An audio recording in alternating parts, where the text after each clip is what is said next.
obubi bw'olutalo. Kati ffe tulina knowledge nti olutalo lutta naye tumanya nti lutta nga waliwo belwatta.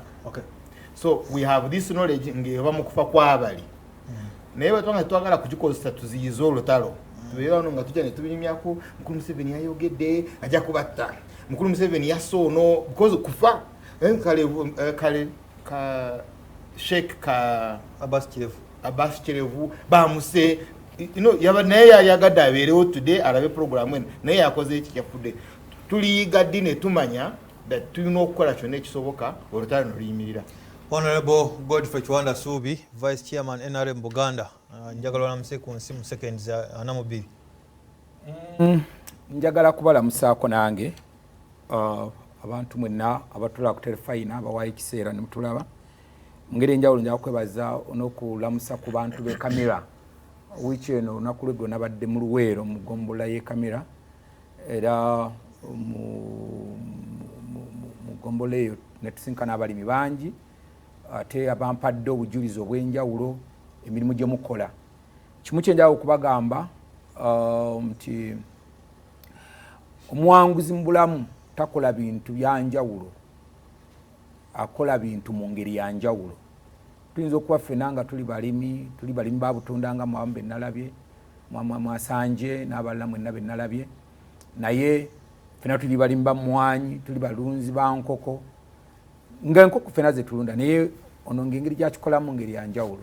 So mbasaba kiteeke mu bwongo obwo, toyina nnyo kyanjawulo kijaga nti nkola kipya naye kyoba okola kiyinza okuba nga kyekimu n'abantu bonna kye bakola ku kyalo naye kikole mu ngeri enjawulo.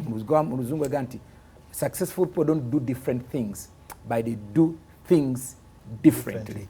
Mbagaliza okulaba n'okugoberera olwaleero. Honorable Godfrey Kiwanda Suubi. Honorable Christine Kaya Nakimwero, mubaka mukyala wa district y'Ekiboga naye waali wano ekiro kyaleero kuteesa naffe. Honorable musekendi zinkaaga ssebo lamusa ku bantu abo.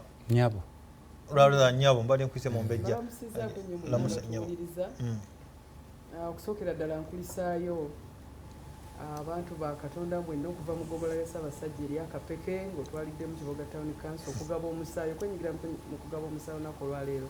Actually Kiboga district era ne Singo twenyigidemu okuva Mande paka wiiki yonna okugimalako nga twagala tulabike nga ffe ssaza erikyasiza okugaba omusaayi n'enteekateeka era ntwala omukisa guno bambi okusaasira mwenna abakosebwa bomu naye ate era nkulisaayo mwenna abagwa mu ssaza ery'Abakatoliki erya Kindamutyana okujaguza emyaka 4. Ekikulu mu byonna nze nga munnabyabutonde twaweereddwa akabonero ak'okumakinga emyaka 4 ng'okusimba emiti.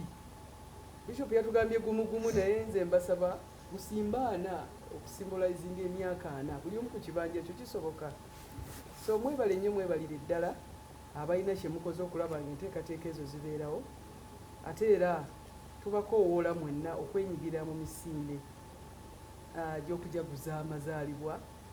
Tubeeko kye tukola ku lunaku olwo vakyo etegeeza ggwe nga ggwe baako kyokola jambala akajoozi koddukira gy'oli naye twagala tuweereze. Tulina WhatsApp groups zaffe mu bibiina mu disitulikiti tusobola ozifiidinga n'ebintu ebigenda mu maaso naye nga saasira mwenna abatuusiddwako obulumi obutali bumu.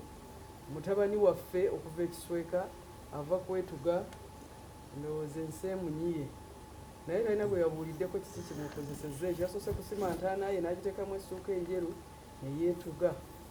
So abantu ab'ekyayi bagenda beeyongera obungi naye ati tubasaba mwogereko naffe olusanga bw'owuliriza ku mulala oyinza okukyusa mu ndowooza.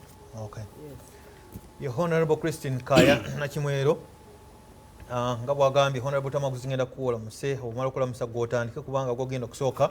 Njagala kujjukiza abantu ba Ssaabasajja Kabaka nga Honorable w'Ekiboga bwagambye nti okugaba omusaayi mu ssaza ly'e Singo okukomekkerezebwa lunaku lwa nkya.